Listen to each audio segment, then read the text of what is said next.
simple equation, and just look at that score worm, how quickly Pakistan raised that score worm late with 22 runs in the 17th over. The corresponding over for the Perth Scorches, just 1 run. So that's really changed the game, along with really the bowling of Fazil Akram. Both changes coincided with the power surge. So Pakistan Shaheen took it late. Masood was able to capitalise, finding sixes for that real surge in their innings, whereas the Perth Scorchers took it early and lost wickets, Will. Crucial how you decide to take that power surge. A great invention that we've seen in the Big Bash, and glad to see it here in the top end series. And it really has turned the game, particularly Perth Scorchers. You almost wonder if they hadn't taken it, would they have cruised a little bit easier to victory rather than swing and trying to capitalise? Ubad Shah, bowling from the Michael Long end. Ooh, big swing. Dot ball again. That must be 4 or 5 dot balls in a row as the Scorchers batters just come down to check in, reassure each other that they've got this covered, but we feel the tension. Haven't really been able to lay bat on too many. Big swing by Crouch there. Ubaid Shah looking to attack the stumps as well. Can he get one to just scoot through, keep a little low, take a peg? Back of a length, freeze the arms, Slade to deep third. Just the single.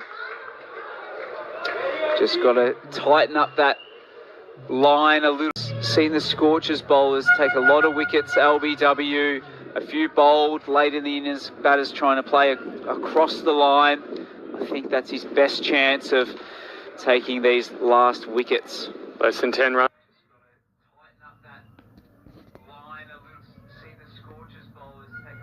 Now, finish line is in sight for the Scorchers, but they're not there yet. How will they finish it off here? How will they try to finish it off? Shah.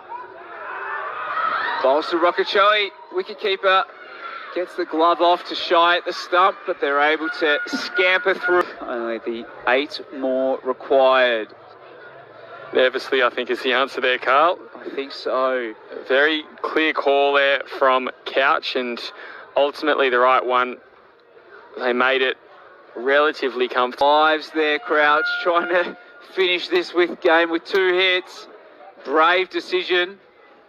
There is a gap out mid-wicket. Just signalling to his non-striker, Rockacheli, that the ball just shot through. Drop.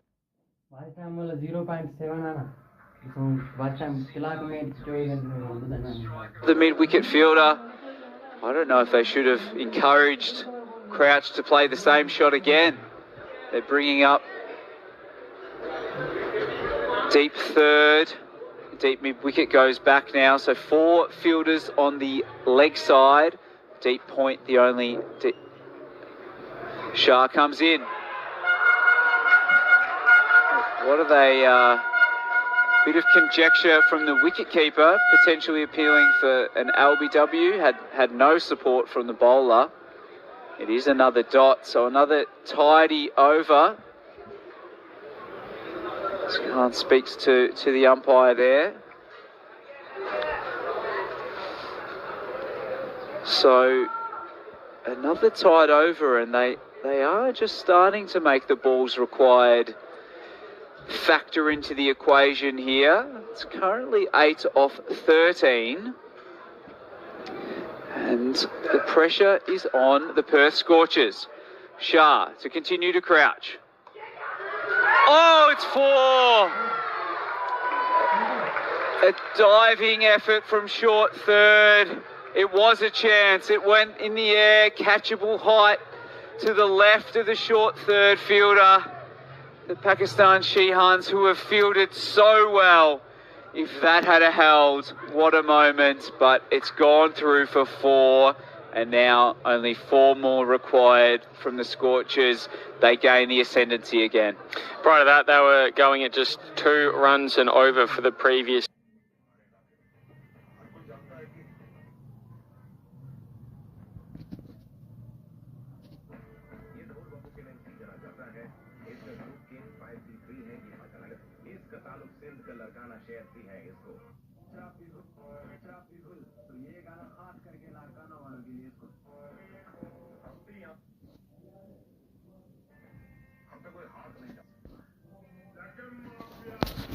3 overs, so it was becoming, I guess, an issue in the amount of runs that they needed to get. It would have been 8 off the last 2 overs, and they would only have scored less than that in the previous 3. However, now 1 good strike and it could be game over, Carl.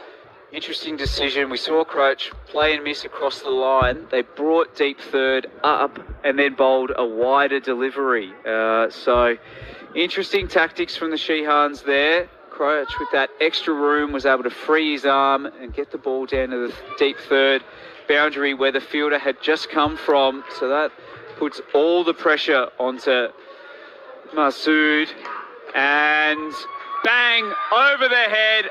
That's the game. Rockacholi finishes it in style with 6. We got a closer game than we thought.